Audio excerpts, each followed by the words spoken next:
28 to 6. Calls coming up in a moment, 96900 693. We're also going to speak to the Chief Executive of Futsal Australia, because apparently futsal, which is I'm told, a type of indoor soccer, is going through severe financial difficulties brought on by the COVID-19 crisis. 22 to 6. So futsal is a very popular form of indoor soccer, and sadly Futsal Oz has just announced it's going to have to wind down its operations and close down its centres or its stadiums in Thomastown, Brunswick and Mount Evelyn.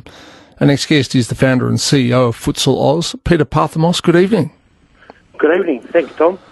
Well, this sounds like a very sad day for your organisation. It's been a very tough day. It's been, a tough 7 months.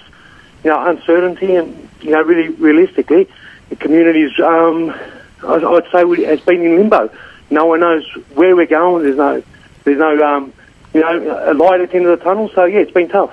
How many members or players do you have spread across those three stadiums? Well,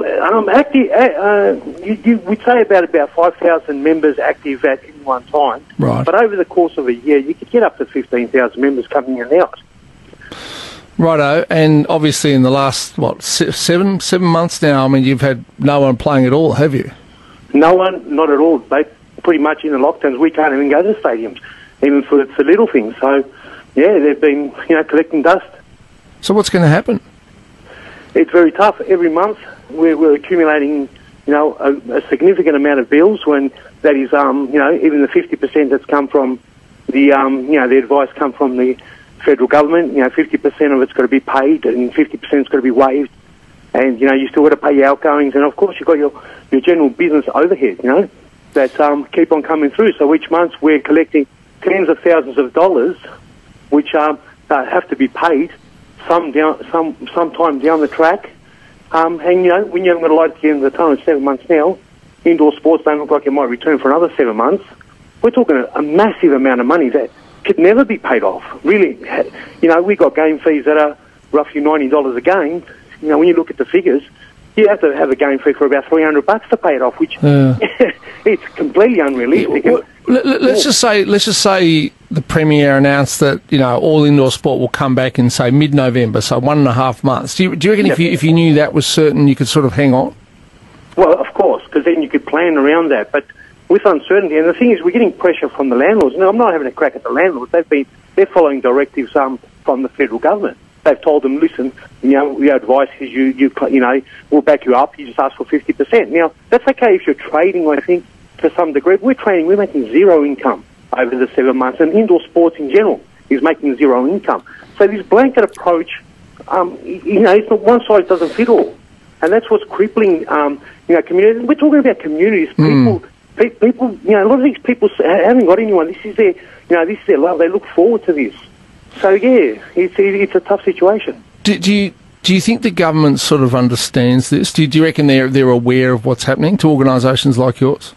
Oh, look, I think they're completely just sort of oblivious to it. It's only when something like this pops up that gets flagged. I think there's so many different sectors and so many different issues.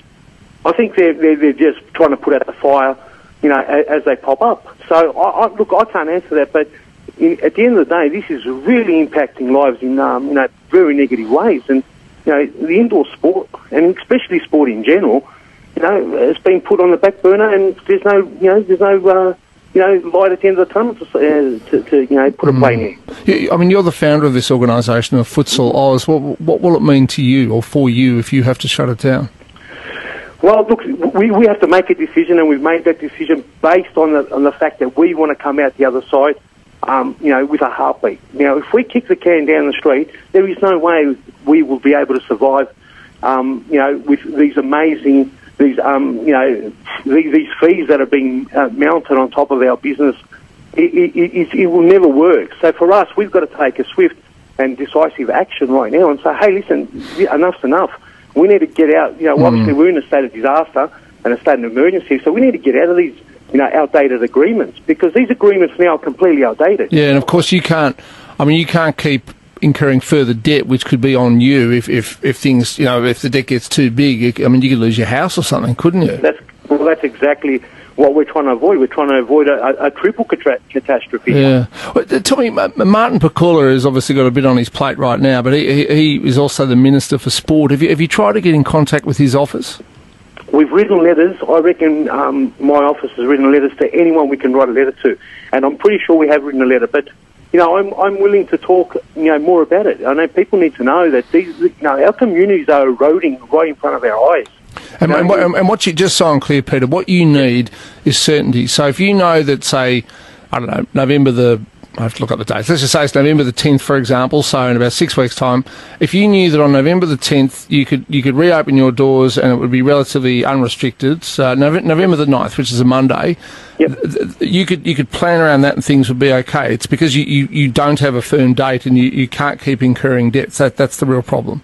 That's correct. And then you have that that deadline where eventually the veil will be lifted, where the landlord can actually change the locks on you. Yeah. We're not signing any of these COVID agreements, which are basically just kicking the can down the street of debt. And just quickly, have you ever had a response from Martin Pakula's office? No, I think we've got a letter back. I have to really get back to you on that, but I think we do get a genetic letter that comes back saying, we've been inundated and stuff like that. And so, look, I really have to get back to you on that. No, I'll tell you what, Peter. Look, we've got your details. Peter Parthimos there, founder and CEO of Futsal Oz, one of a number of companies that offers futsal stadiums and games, which is a very popular game, I'm told. Look, I don't know if Martin Pakula's talking to us at the moment or not. In the past, I've had a pretty good relationship with him. We might try and put your case to him because, as you say, once these things close down, that's it, they're gone. And it's that lack of a hard date to be able to go back to. Look, Peter, I'll say this. I don't think it's 7 more months. In fact, I'm certain it's not. I reckon it's 1.5, maybe 2 at the outside. But you need to know. I get that completely. I really do. And we are going to hear tons of stories like this. All sorts of businesses, whether it's a futsal, indoor soccer, with cafes, restaurants, you name it. Okay, calls at the moment, 9600 693 at 5:45.